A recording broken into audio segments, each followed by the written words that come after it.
Ya. Ka'bah adalah dalam Al-Quran disebutkan adalah adanya di wadin, gitu. Apa? Di lembah. Lembah itu berarti di bawah ya. Jadi kalau teman-teman itu ke Masjid Al-Haram dan ingin melihat Ka'bah harus turun, gitu. Turun tangga, nggak naik tangga, turun tangga. Kalau sejarah mencatat Ka'bah pernah banjir, ya kebanjiran ya wajar, namanya ada di dataran bawah kan, ada di lembah. Ya kalau di atas nggak banjir, gitu kan? Karena ada di bawah menunjukkan kalau banjir ini adalah kebenaran ayat Allah Subhanahu wa taala. Biwadin dzi ghairi dzi zar'in. Jadi di suatu lembah gitu. Nah, dalam surat Al-Maidah ayat 97 juga Allah sampaikan kepada kita, ja'alallahul ka'bah al-baital haram qiyamal linnas. Allah jadikan Ka'bah ya sebagai tempat yang suci agar manusia bisa berkumpul beribadah di sana. Jadi Ka'bah ini adalah arah tempat kita untuk ibadah dan juga tempat untuk sholat dan tawaf untuk ibadah kepada Allah SWT.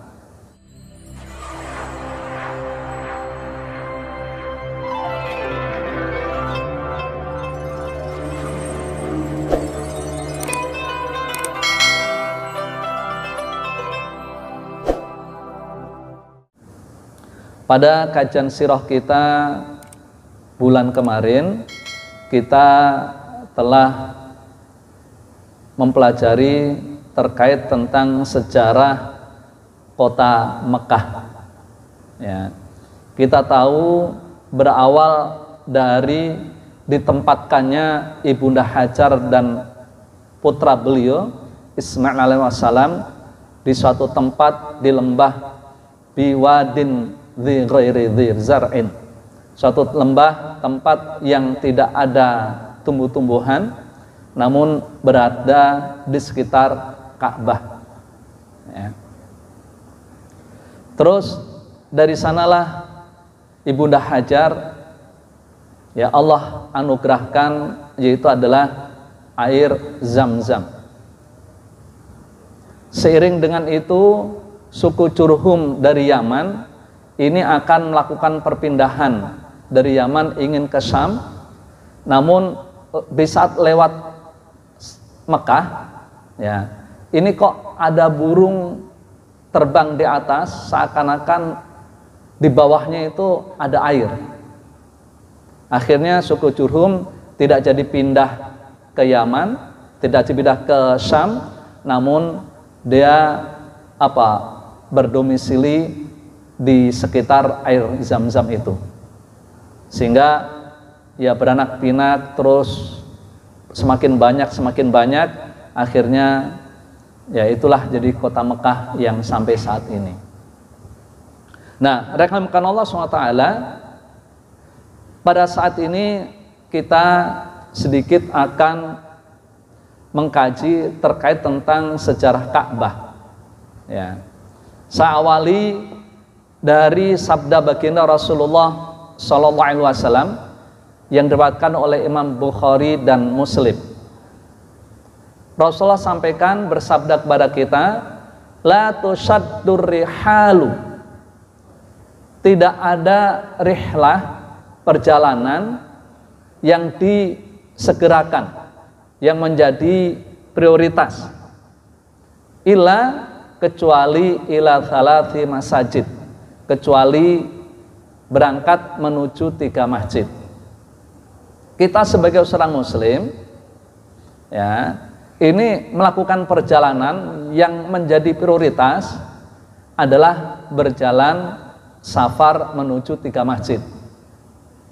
Yang pertama adalah Masjid Hadza, Masjid An-Nabawi yang ada di Madinah Al-Munawwarah ya.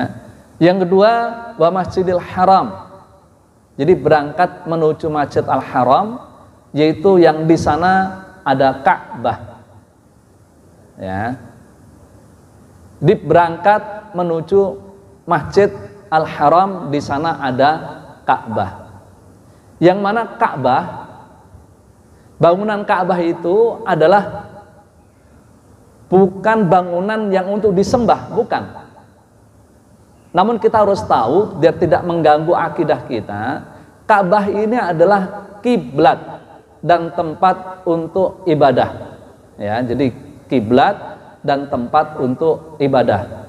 Jadi bukan untuk kita sembah, enggak. Arah untuk sholat. Ya. Sebagaimana Allah Subhanahu wa taala firmankan kepada kita, wa min haitsu kharajta fawalli wajhaka syatral masjidil haram. Dan dimanapun engkau berada, palingkanlah wajahmu ketika beribadah, ya, ketika sholat, kemana? Ke arah Masjid Al-Haram, ya, yang di sana dalamnya ada Ka'bah. Ini adalah arah kita untuk melaksanakan sholat, gitu. Bukan benda yang kita sembah, bukan. Namun adalah arah, ya. Yang kita sembah adalah Allah Subhanahu wa taala, dan Allah sampaikan kepada kita agar arah sholat kita ini menghadap ke Masjid Al-Haram, yang di sana ada Ka'bah. Ya. Ka'bah adalah dalam Al-Quran disebutkan adalah adanya di wadin, gitu. Apa? Di lembah. Lembah itu berarti di bawah, ya. Jadi kalau teman-teman itu ke Masjid Al-Haram dan ingin melihat Ka'bah, harus turun, gitu. Turun tangga, nggak naik tangga, turun tangga. Kalau sejarah mencatat Ka'bah pernah banjir, ya, kebanjiran, ya wajar, namanya ada di dataran bawah, kan, ada di lembah. Ya, kalau di atas nggak banjir, gitu kan? Karena ada di bawah menunjukkan kalau banjir ini adalah kebenaran ayat Allah Subhanahu wa taala. Biwadin dzi ghairi dzi zar'in. Jadi di suatu lembah, gitu. Nah, dalam surat Al-Maidah ayat 97 juga Allah sampaikan kepada kita, ja'alallahul Ka'bah al-baital haram qiyamal linnas. Allah jadikan Ka'bah, ya, sebagai tempat yang suci agar manusia bisa berkumpul beribadah di sana.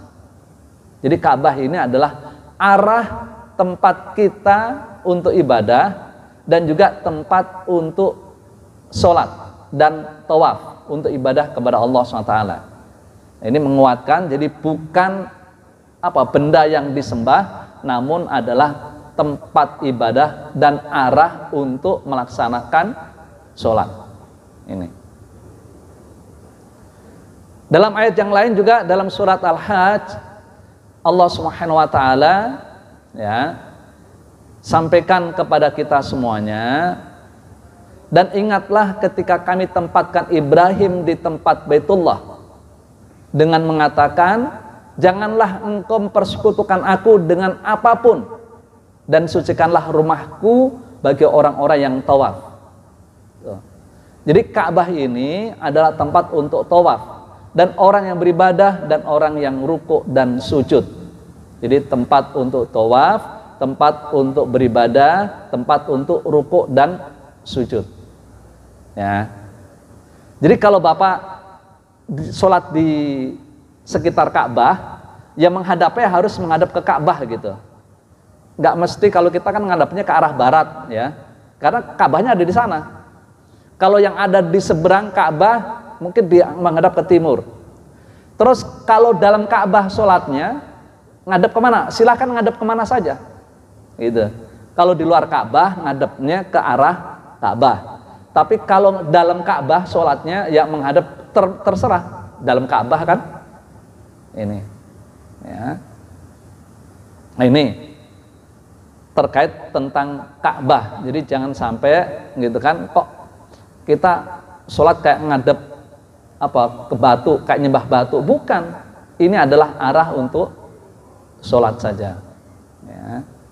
Sebelum menghadap ke Ka'bah, baginda Rasulullah SAW itu pernah sholat menghadap ke Baitul Maqdis, ya, menghadap ke Masjid Al-Aqsa. Ini tadi baginda Rasulullah Sallallahu Alaihi Wasallam sampaikan kepada kita, ya, la tusaddu rihalu illa ila thalathi masajid, Masjidil Hadza, Masjid An-Nabawi, wa Masjidil Haram. Ya, jadi Masjid Al-Haram di Mekkah Al-Mukarramah, yang ketiga adalah wa Masjidil Aqsa. Gitu.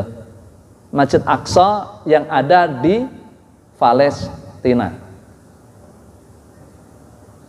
Baik, sebelum berlanjut, ya, menuju Masjid Al-Aqsa, ada yang bertanya terkait tentang Masjid Al-Haram atau Ka'bah. Biar enggak salah persepsi. Ya. Silakan diberi kesempatan untuk yang bertanya tentang Ka'bah sebelum dilanjut ke materi selanjutnya.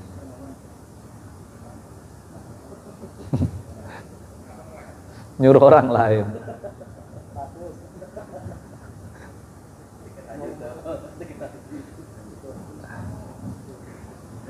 Assalamualaikum Pak Ustaz. Waalaikumsalam warahmatullahi.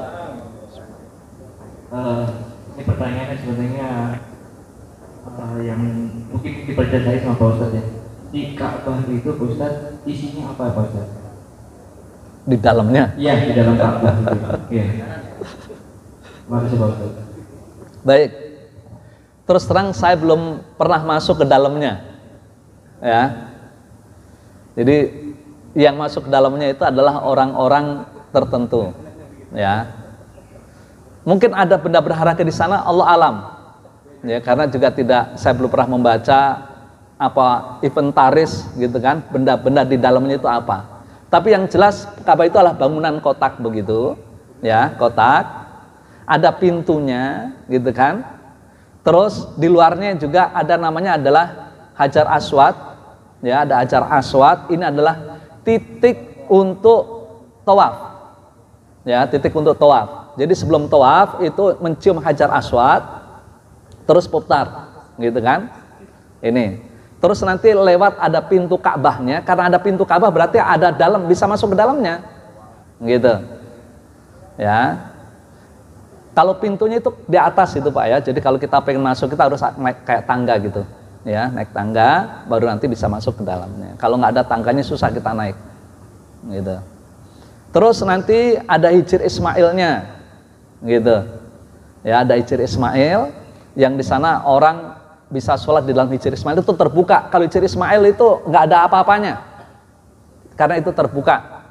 Ya, ada tembok sebatas dada orang dewasa, gitu ya. Jadi kelihatan semuanya. Dalamnya itu adalah dalam Hijr Ismail. Itu kalau orang pada sholat di dalamnya, gitu. Terus ada rukun pojok, rukun Yamani, ya. Nah, rukun Yamani itu sampai Hajar Aswad. Kalau orang tawaf membaca adalah Robbana Atina Fidunya Hasanah, perhatian gitu, ya. Jadi di rukun Yamani itu, ya, pada prinsipnya zikir apapun boleh di saat kita tawaf.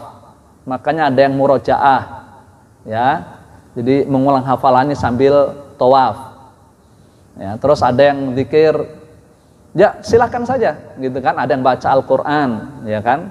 Yang paling mudah adalah Subhanallah walhamdulillah wala ilallah Allahu Akbar, itu, ya. Terus sampai rukun Yamani, Rabbana atina fitunya hasanah wa fil akhirati hasanah wa qina adzabannar. Terus sampai ke Hajar Aswad, ya, baru di sana adalah mulai tawaf yang berikutnya, gitu. Ya, dalamnya itu dalam Ka'bah saya belum pernah masuk sehingga juga nggak sembarang boleh orang masuk masalahnya, gitu kan? Ya, ruangan kayak bangunan kota aja gitu. Kayak kita punya kotak, dalamnya itulah ruangan situ. Tapi orang boleh sholat di dalamnya selama ada izin dari penguasa setempat, gitu ya. Nggak tahu bayar pirowi, ya. Jangankan mau masuk ke dalamnya, ingin mencium Hajar Aswad saja itu susahnya bukan main. Ya. Makanya ada jasa, itu dalam tanda petik ya, ada jasa mencium Hajar Aswad. Ya. Jadi ada calo-calonya itu. Ya, itu kerjaannya nyingkirin orang gitu kan, jagain gitu. Tapi kayaknya saya nggak tega begitu ya, bayar orang untuk nanti nyingkirin orang agar kita bisa lewat gitu. Ya, itu biasanya. Emang Indonesia kan kreatif orangnya. Gitu. Kreatif apa kreatif? Ya, jadi itu ya. Ada lagi terkait dengan Ka'bah? Atau kita ke sana, ayo, kapan? Lah emang itu yang paling mantap itu, udah ini teori doang. Kalau sana nanti saya unjukin. Wah, udah lah. Gitu ya. Sekarang umroh itu yang paling murah sekitar 24 ya. Di atas 20 lah ya. 24 juga ada. Ya, 24 juta. Ya kalau sehari nabung 1 juta sebulan bisa itu. Nah, sehari 1 juta nabungnya, gitu kan? Sebulan udah bisa umroh, gitu.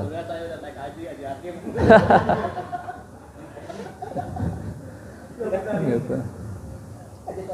Sudah ada yang itu berangkat umroh haji? Nah. Baik, ada lagi? Ya. Baik, lanjut ya. Baik. Ada sebuah hadis masuk ke tadi hadis Rasulullah SAW yang Masjidil Aqsa, ya. Dan pemahaman kita adalah utuh. Ini ada hadis yang dikeluarkan oleh Imam Bukhari dari Abu Dzar Al-Ghifari, ia berkata, ya Rasulullah, masjid apa yang pertama diletakkan di bumi? Itu. Rasulullah bersabda, pertama adalah Al-Masjid Al-Haram. Ya, Abu Dzar kembali bertanya, saya berkata, kemudian apa? Kata Rasulullah adalah Al-Masjid Al-Aqsa, Masjid Al-Aqsa. Saya berkata, berapa jarak keduanya? Rasulullah menjawab, sekitar 40 tahun. Gitu. Jadi Masjid Al-Haram baru Masjid Al-Aqsa sekitar 40 tahun jarak pembangunannya. Kemudian siapa yang mendapatkan sholat, maka sholatlah bumi bagimu adalah masjid, gitu. Ya, jadi dimanapun kita, kalau pas mendapatkan waktu sholat, hendaklah kita sholat, karena dimanapun juga di bumi Allah semuanya adalah masjid, tempat untuk sujud. Ya, masjid tempat untuk sujud, musola tempat untuk sholat. Nah, gitu ya. Ini. Jadi dimanapun kita sholat boleh, kecuali tempat yang diharamkan. Pertama adalah al-hamam. Apa? Hamam. Toilet. Ya, nggak boleh kita sholat di toilet. Itu. Kedua adalah kuburan. Ya, gitu. Nggak boleh kita sholat di kuburan. Makanya suka ada orang kalau masjid samping ada kuburan suka nggak mau sholat di situ ya. Gitu. Karena dia beda, kuburan kan di sono, masjid kan di sini. Ya kan, karena akan ada batasnya. Ya, kan Masjid Nabawi gitu kan, itu juga di sekitar itu nempel dengan Masjid Nabawi itu kan ada makam Rasulullah. Makam Rasulullah, makam sahabat Abu Bakar dan sahabat Umar di situ. Nggak percaya? Ayo kita sholat bareng-bareng.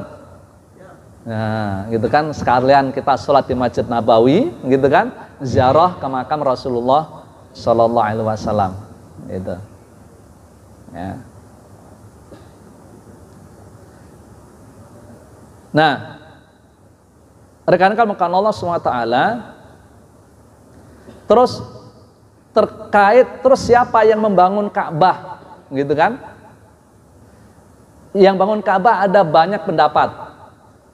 Yang pertama ada mengatakan yang bangun adalah para malaikat, gitu. Ya, para malaikat. Yang kedua ada pendapat yang bangun adalah Nabi Adam alaihissalam. Ya. Terus ada yang berpendapat yang membangun adalah Nabi Ibrahim alaihissalam. Namun yang terkuat adalah Yang bangun adalah Nabi Adam alaihissalam. Ya. Nah, rekan-rekan Allah SWT, di saat kita berbicara tentang Ka'bah, Masjid Al-Haram, ya, juga kita mesti juga bicara Masjid Al-Aqsa, gitu. Ini. Sebelum kita masuk ke nanti ke kelahiran baginda Rasulullah SAW, kita mesti tahu petanya dulu. Ya. Ada Masjid Al-Aqsa, ya, ada Masjid Al-Haram, Masjidil Haram, ada Masjid Al-Aqsa. Inilah paketnya begitu. Makanya di saat baginda Rasulullah SAW, ya, di-Isra dan Mi'rajkan oleh Allah Subhanahu wa taala dari Masjid Dari Masjid Al-Haram menuju Masjid Al-Aqsa. Gitu. Kan ayatnya jelas kan? Subhanalladzi asra bi'abdihi laila minal Masjidil Haram ilal Masjidil Aqsa. Gitu. Jadi Maha Suci Allah yang telah memperjalankan Rasulullah. Jadi Rasulullah itu diperjalankan, nggak jalan sendiri. Jadi diperjalankan berarti dijemput. Gitu kan? Dari Mekah, ya, Masjid Al-Haram menuju Masjid Al-Aqsa, baru ke Sidratil Muntaha. Ya, biar kita nggak gagal paham, gitu kan? Sedikit kita akan membahas terkait tentang Masjid Al-Aqsa, ya, yang ada di Palestina, gitu ya, yang ada di Palestina. Kalau Masjid Al-Haram ada di Mekah, di Saudi Arabia, gitu ya. Kalau Masjid Al-Aqsa adanya di Palestina. Yang menariknya, baginda Rasulullah sampaikan tadi kan kita berjalan safar ke 3 masjid.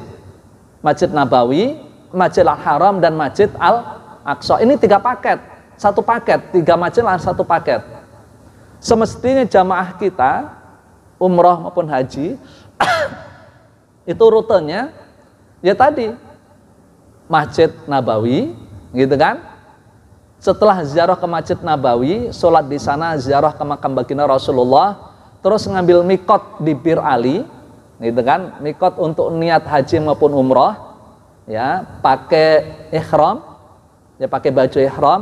Yang baju ihram itu adalah semuanya harus ditanggalkan, kecuali adalah 2 lembar kain yang tidak dijahit. Gitu.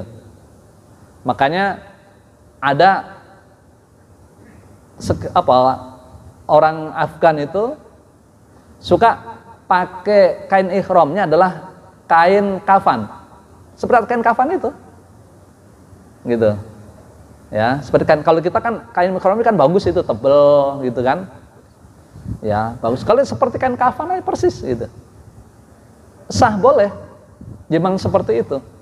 Nah, setelah di Bir Ali baru menuju Masjid Al-Haram, ya, untuk melaksanakan tawaf, melaksanakan sa'i, gitu kan?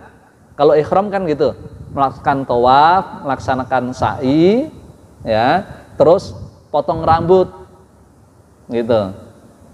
Ya, selesai terus potong rambut, selesailah itu ibadah umrohnya. Gampang kan? Jadi ngambil mikot tempat untuk niat, gitu kan? Pakai ihram di Bir Ali, di Masjid Bir Ali itu ada batasnya itu, ada tempatnya. Sudah di situ baru berangkat, ya, ke Mekah untuk tawaf, ngitarin Ka'bah 7 kali. Setelah itu sa'i, ya, terus tahallul. Nggak ada jumroh kalau umroh. Dan nyari jumroh ini kok kita nggak pakai ngelempar batu ya? Enggak, gitu kan? Kalau umroh enggak, kalau haji ada jumroh, gitu ya. Ini. Ya. Nah, selesai di situ semestinya lanjut lagi ke Masjid Al-Aqsa, gitu. Jadi dari Masjid Nabawi, Masjid Al-Haram selesai, baru Masjid Al-Aqsa di sana. Ya. Namun kondisi saat ini, ya, kondisi saat ini Masjid Al-Aqsa itu dikuasai oleh Zionis Panatullah Israel, gitu. ya, dikuasai oleh Israel, oleh orang-orang Yahudi.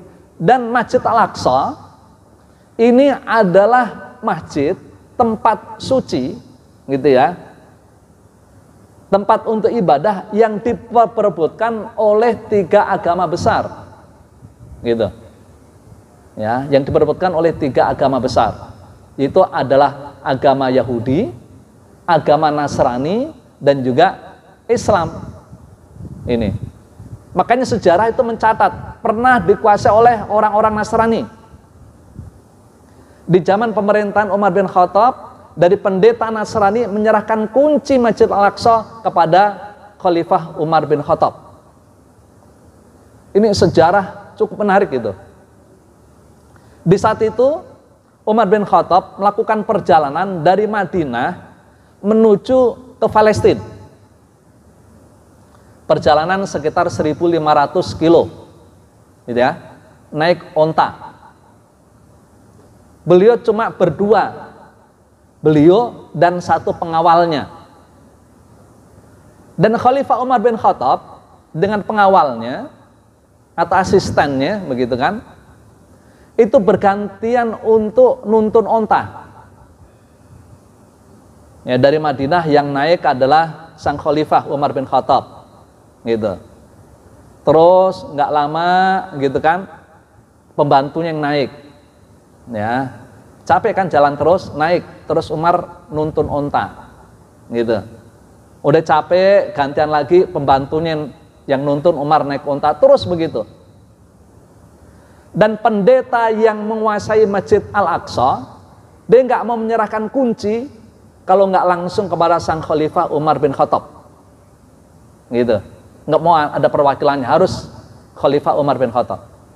Akhirnya Umar bin Khattab melakukan perjalanan bersama dengan asistennya, ya, terus bergiliran. Dan yang menakjubkan lagi adalah di saat pas sampai Palestina, komplek Al-Aqsa, gitu, itu pas giliran sahabat Khalifah Umar itu yang nuntun.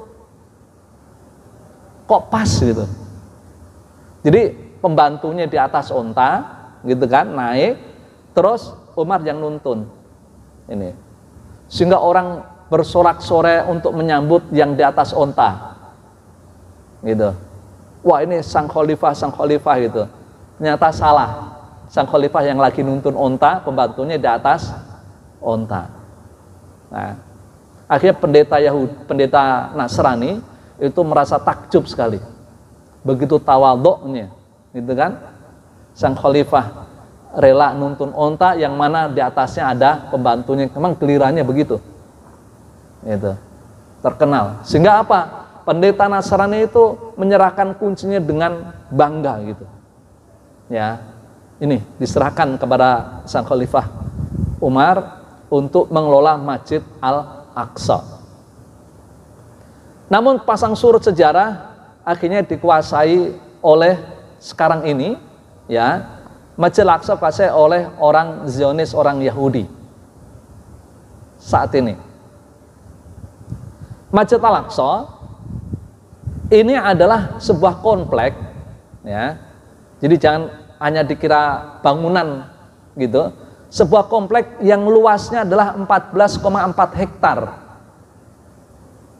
Namun pinggir-pinggir itu adalah ada pagar tinggi, gitu. Ya, ada pagar tebal dan tinggi, itu luasannya adalah 14,4 hektar.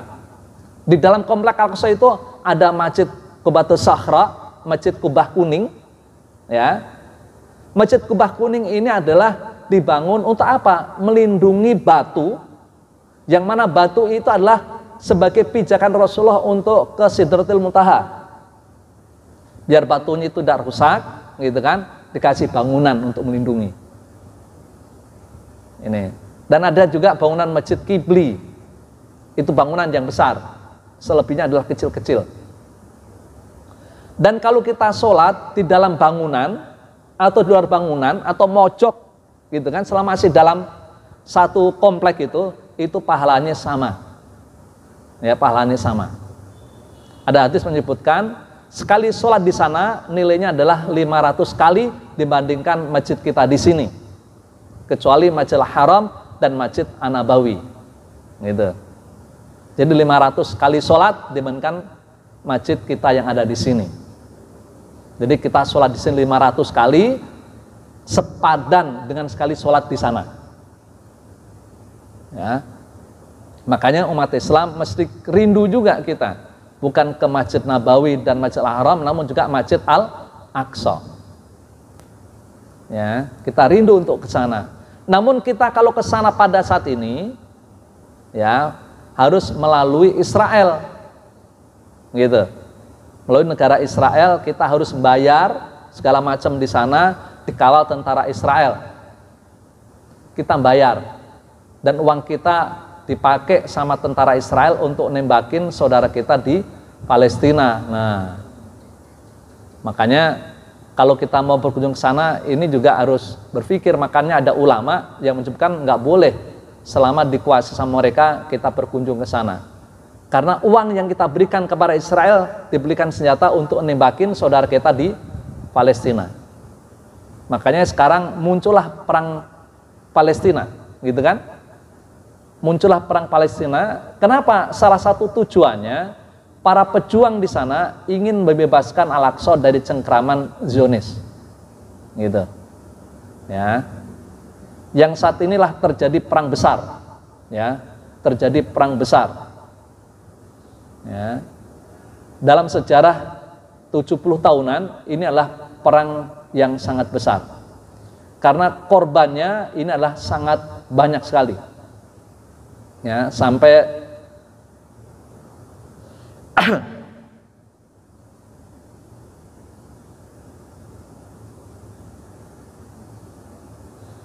ini kalau ada apa infokusnya cakep ini. Dulu ada infokus, sekarang infokusnya dijual ya. Ya. Jadi perang saat ini hari yang ke-378 sampai sekarang. Sekarang udah lebih. Sampai hari yang 378 ini yang meninggal masyarakat Gaza. Jadi Palestina itu adalah ada di Gaza, yang blok besar ya, ada di Gaza dan di tepi barat. Ini sekarang Israel sedang menyerang wilayah Gaza besar-besaran. Korbannya sampai hari ke-378 ini sudah 42.438 yang syahid. Gitu. 442.438. Yang luka-luka hampir 100.000 yang luka-luka. Ya, 10.000 orang itu hilang. Tertimbun oleh puing-puing bangunan yang tidak bisa diangkat. Ya. Ini 10.000. Dan 69% korban adalah anak-anak dan perempuan. Ini. Jadi ini peristiwa yang memilukan hati kita. Ya. Terus 86% bangunan di Gaza ini tidak layak huni, hancur. 86%. Jadi praktis masyarakat Gaza sekarang keluar dari kampung halamannya, dari rumah-rumahnya. Kenapa? Karena 85.000 ton ya, ini dijatuhkan. 85 ton bom dijatuhkan ke Gaza. Bisa kita bayangkan. 85.000 ton peledak dijatuhkan di wilayah Gaza. Sehingga wajar kalau banyak yang meninggal, bangunan juga hancur gitu kan, dan terjadi pengungsian massa. 2 juta orang keluar dari Gaza mengungsi. Ini. Nah, ini memprihatinkan ya buat kita semuanya, yang mana di sana Palestina itu ada Masjid Al-Aqsa yang dikuasai sama mereka, dan ini menjadi perebutan 3 agama besar. Ya, Islam, Yahudi, dan Nasrani. Gitu. Dan sekarang kondisinya setelah dulu dibebaskan oleh Salahuddin Al-Ayyubi, gitu kan? Sekarang kondisinya adalah dikuasai oleh Zionis. Ini. Berarti ini PR besar kita, ya, PR besar kita untuk membebaskan Masjid Al-Aqsa. Yang kata Rasulullah, ya, kita mestinya menuju ke sana untuk ziarah, sholat di dalamnya. Namun sekarang kita belum bisa. Gitu. Dan inilah salah satu masjid yang termaktub dalam Al-Quran. Gitu. Dan program Yahudi itu akan merubah komplek Al-Aqsa menjadi kuil-kuil ibadah mereka. Kalau itu terjadi, na'udzubillah. Jadi anak cucu kita kalau nanti baca ayat surat Al-Isra ayat pertama itu akan bertanya di mana Masjid Al-Aqsa kalau sudah berubah menjadi kuil tempat ibadah mereka. Nah, ini PR besar ya buat kita semuanya. Oleh karena itu ya, dalam rangka untuk melajari sirah nabawiyah berarti kita tetap menjaga Masjid Nabawi, gitu kan, di Madinah, terus menjaga Mekah, gitu kan, dan juga menjaga Al-Aqsa Palestina. Nah, 3 program ini harus menjadi prioritas kita semuanya. Mudah-mudahan Allah Subhanahu wa taala memberkahi kita semuanya dan Allah membebaskan Masjid Al-Aqsa dikembalikan kepada umat Islam, dan semoga kita bisa ziarah ketika masjid suci itu, dan semoga Allah anugerah kepada kita as-sa'adah fid dunya dan juga as-sa'adah di akhirat nanti. Amin ya rabbal alamin. Mohon maaf kalau lebihnya. Wassalamualaikum warahmatullahi wabarakatuh.